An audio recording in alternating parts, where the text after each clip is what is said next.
Bonjour à tous et bienvenue dans Ligne Directe, l'émission qui part à la rencontre de nos observateurs sur le terrain. Il suffit de se balader à Lomé pour se rendre compte que la capitale togolaise est un vaste chantier. Des chantiers de travaux publics principalement gérés par des entreprises chinoises.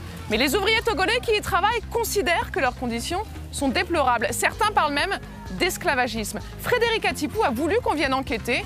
Chine-Afrique, colère au Togo, c'est votre nouveau numéro de Ligne Directe. Le Chinois te gifle, le Chinois te cogne. Pas de réponse. Est-ce que tu peux même dire quelque chose? C'est comme, pour ne pas trop parler, c'est de l'esclavagisme.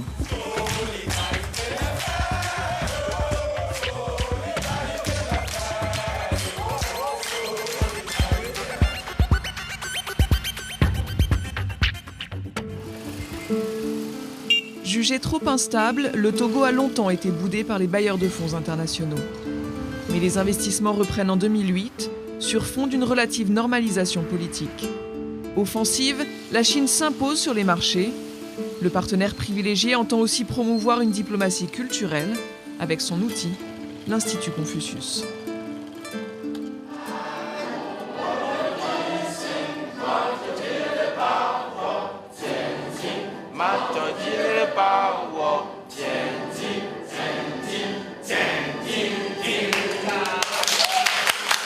Avec la coopération entre le Togo et la Chine, ça permettra aux Togolais de tirer grand profit et de développer aussi leur entreprise afin d'être un jour aussi à l'image de la Chine.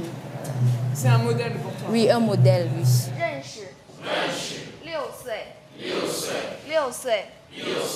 Vous descendez dans la rue aujourd'hui, vous verrez les jeunes, ils sont sur des motos et ce sont les Chinois qui les produisent.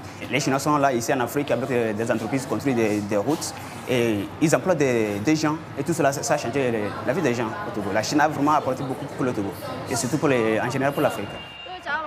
Des produits qui inondent le Togo, des entreprises qui emploient. Pour ces étudiants, se familiariser avec la culture chinoise est un passeport pour la réussite. Mais dans cette capitale en plein chantier, tous ne partagent pas cet enthousiasme. Frédéric nous donne rendez-vous sur un pont construit après les inondations de 2008 par une entreprise chinoise. Ils sont venus sauver les Togolais, la population d'ici en ce temps difficile. Alors, à présent, les Chinois ont des chantiers énormes ici à Lomé. Mais sur ces chantiers, vous verrez les conditions dans lesquelles travaillent les ouvriers togolais, c'est déplorable, quoi. Vous verrez les ouvriers à pieds nus, avec les sandales, et qui travaillent sans gants, sans casque, etc. Là, et qui mettent leur vie en danger, quoi. Direction la base de la Société chinoise des travaux des ponts et chaussées. Elle est en charge des principaux travaux routiers de Lomé. C'est l'heure de la pause pour ces ouvriers, payés en moyenne 3 € par jour. C'est un truc d'esclavagisme. C'est-à-dire que sur les chantiers, on est utilisé jusqu'à dépasser nos forces. Mais pourtant, le salaire n'est pas comme ça. C'est comme une humiliation. Les conditions, c'est tellement très pénible par rapport aux autres sociétés togolaises. Exemple, Seco qui est là-bas, là. Tous les employés, ils ont casque, ils ont les tenues, les chaussures. On les donne. Si ça gâte, tu peux apprendre. Et on te change ça. L'essentiel que tu amènes ce qui est gâté et puis tu reprends. Mais ici, il n'y a pas. Nous avions appris qu'ils vous insultent sur le terrain. Oh, ça, c'est beaucoup. Des fois, même, il y avait un petit Chinois, on l'appelle Tamine. Tu peux arriver, il peut dire quelque chose et que tu ne comprends pas, il te fait comme ça. Vous voulez pas qu'on filme? Un interprète accepte de nous parler brièvement. Pour moi, il n'y a pas de problème. Je s'entends bien avec mes ouvriers. D'accord, parce qu'on a quand même eu des échos comme quoi il y avait quand même des humiliations, des moments très difficiles à vivre pour les ouvriers. Comment vous vivez? C'est surtout le malentendu à cause des communications. Il n'y en a aucun problème avec mes ouvriers parce que je parle très bien le français. C'est tout. Ok, merci. Ok. Au revoir. Au revoir. Pas de problème donc. Pourtant, la société a été secouée par 2 semaines de grève en juin. Les ouvriers ont arraché le repos du dimanche, mais comme le prouvent ces images filmées en caméra cachée, ils n'ont pas obtenu les équipements de protection adaptés. Nous partons à 80 km de Lomé, sur la carrière de la société chinoise. Ici, on dynamite les pierres et on les concasse, une des étapes de la fabrication du béton. Je te présente M. Gava. Bonjour. Bonjour. Donc vous faites partie d'un syndicat et vous allez essayer de faire une inspection aujourd'hui. Oui, pour voir comment est-ce que les conditions de travail ont évolué et par rapport à ça, voir si les artificiers togolais sont formés dans les manipulations des explosifs, puisque nous avons eu plusieurs accidents de travail sur ce site. Pour procéder à cette visite, le syndicaliste a une autorisation de l'inspection du travail. Vous ne parlez pas français? Je ne parle pas français. Mais le chef de carrière ne semble pas vouloir collaborer. C'est sa cuisinière qui fait la traduction en chinois.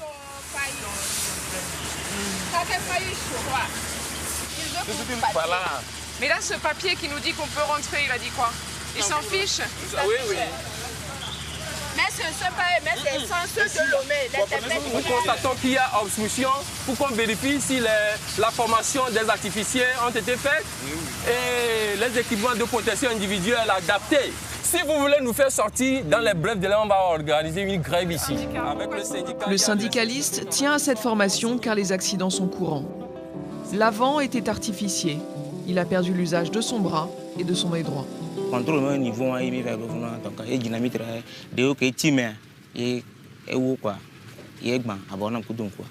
Il y a certaines dynamites qui n'ont pas pris. Oui. Alors le chef, le chinois, lui a dit d'aller chercher les autres dynamites. Oui. C'est là où il est parti chercher ça, il s'est encore sauté et puis ça a cassé son bras. Cassé quoi? Oui, cassé. D'accord. Tu n'avais aucune protection quand il t'a dit d'aller voir la dynamite? Rien. Bon, on était deux, ou bien 3 personnes ici. Bonjour. Bonjour, madame. Vous travaillez toujours là-bas, vous? Oui, moi je travaille sur le concassage. C'est ça qui a pris la main avec ça a coincé avec le tambour sur lequel tourne la bande. Le chinois te force d'aller. Si tu résistes toujours, il te dit partie maison.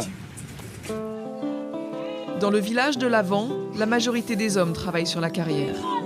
Lui reçoit une indemnité mensuelle d'une 60aine d'euros, mais ne sait pas jusqu'à quand. Au nom du Père, du Fils, du Saint-Esprit. Amen.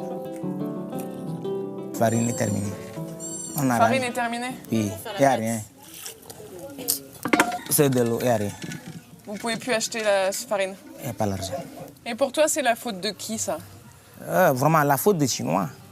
Tu es ton pays, quelqu'un vient et vous demande, je voulais qu'il rentre dans votre pays. Tu vas lui donner les lois. Tu ne vas pas donner les lois, donc elle va te maltraiter tes enfants à la maison. Oh bien. Hey. Un des plus importants chantiers de la capitale est celui de la nouvelle aérogare. Mais l'entreprise qui l'a construit ignore le code du travail et les ouvriers ont décidé de donner de la voix. Une grève qui a coûté leur poste à 120 employés. Ils ont été remplacés sur le champ. Le pasteur Edo est activiste des droits de l'homme. Il rencontre aujourd'hui plusieurs d'entre eux pour qui la mobilisation était inévitable. Tiens, suivez. Vous voyez comment il lui a donné le coup de pelle là. Voilà. Donc ils nous ont appris comment on fait le travail. Mais arrivé à un moment donné, eux-mêmes ne font plus rien. Les grands combien toi tu gagnes? Voilà, moi je suis à 2400. 2400 pendant francs que lui, il prend par jour. Oui, pendant que lui, il prend 22 500 par jour. Ils disent que quand on vient au Togo, on trouve la main-d'œuvre très moins chère. Il suffit seulement de donner un peu de l'argent aux autorités. Dans la poche de l'État, et c'est fini. Ils vont vous donner des gens en masse. Regardez, hein, la main de celui qui tire le rouleau là, il est sans les équipements de protection. Hein, sans casque. Voilà, vous allez voir les Chinois qui sont debout là. Ils ont casque, ils ont gants, ils ont tout. Pour le même travail, le Chinois peut changer de gants tous les jours s'il veut. Mais le Togolais, toi, tu as un gant pour 1 mois. Regardez. Gant neuf. Gant neuf avec lui. Vous voyez, regardez-les. Gant neuf, pelle, et ils dorment sur les pelles. On commence à 17h, ça fait le lendemain à 7h du matin. On partage 2 pains. 2 pains chacun. Et des beurres pourris, hein. Et des quoi? Des beurres. Pourris. Je voudrais vous montrer une dernière image là, avant que vous ne partiez. Voilà un Chinois avec qui je suis dans la photo là, et qui s'est confié à moi en me disant qu'il est un prisonnier. Il a commis un acte en Chine là-bas, et c'est ça qu'il a envoyé en prison. Donc ça veut dire qu'il purge, lui, il est ouvrier avec toi sur le chantier, voilà. Il purge sa peine. Des détenus chinois sur les chantiers du Togo, plusieurs ouvriers nous en ont parlé. Mais difficile à vérifier car les autorités nous refusent l'accès à l'aérogare. La situation a-t-elle changé depuis la grève? Discrètement, nous approchons de la zone. Interdit de prendre leur pause sur le chantier, par dizaines, on trouve les ouvriers assoupis dans une rue adjacente. On n'a pas beaucoup eu d'informations concernant cette affaire. Bon, on espère, pour le moment, les Chinois, ils se sont ressaisis un peu, mais espérons que de jour en jour, ça s'améliore. Une nouvelle recrue demande à nous parler à l'écart. Il a rejoint le chantier 3 semaines plus tôt, une vraie boîte à problèmes. Entre Togolais, nous ne sommes pas solidaires parce qu'il y a certains, vu la charge qu'ils ont à la maison, ils sont venus ici faire ce petit job. Ils ont peur d'être renvoyés en faisant la grève. Après cette interview, Kovu a été rappelé à l'ordre par ses supérieurs. Mais ces abus que nous avons constatés ne semblent pas remonter jusqu'aux autorités. Je ne serais pas à l'aise d'apprendre que des Togolais sont maltraités quelque part et que je n'intervienne pas pour qu'il y ait plus de régularité, plus de transparence. Ils ont lâché le mot, ils ont dit c'est une entreprise esclavagiste. Aujourd'hui, un Togolais, on lui donne un gant pour 1 mois. Le Chinois, pour le même travail, il a un gant par jour. Comment vous expliquez ce genre de choses? C'est basé sur quoi? En fait, mes inspecteurs ne m'ont pas rapporté de tels faits. En avril, il y avait déjà un vrai problème. Il y avait déjà des gens qui travaillaient 20 heures d'affilée, qui n'avaient pas le droit de manger ou de dormir sur le chantier. Il y avait déjà ça. Comment c'est possible qu'ils ne l'aient pas vu? Oui, ils inspectent, c'est leur travail. J'aurais aimé que nous soyons hors micro, hors écran, parce que je crois que lorsque les gens rapportent les faits, le plus souvent, les faits ne sont pas tels que il se présente. Vous voulez dire que du côté des ouvriers, il y a un peu de mensonge? Oui, il y a toujours des difficultés, quelquefois, mais ce n'est jamais des choses véritablement dramatiques. En 2009, la Chine a investi 135 millions d'euros pour la rénovation des infrastructures de transport au Togo. Des grands travaux qui amorcent un développement dans le pays, mais qui laissent un goût amer aux ouvriers togolais. Voilà, Ligne Directe, c'est terminé. On vous attend sur notre page Facebook pour débattre autour de ce reportage. N'oubliez pas de nous envoyer vos images et vos témoignages et peut-être que le prochain Ligne Directe sera tourné chez vous.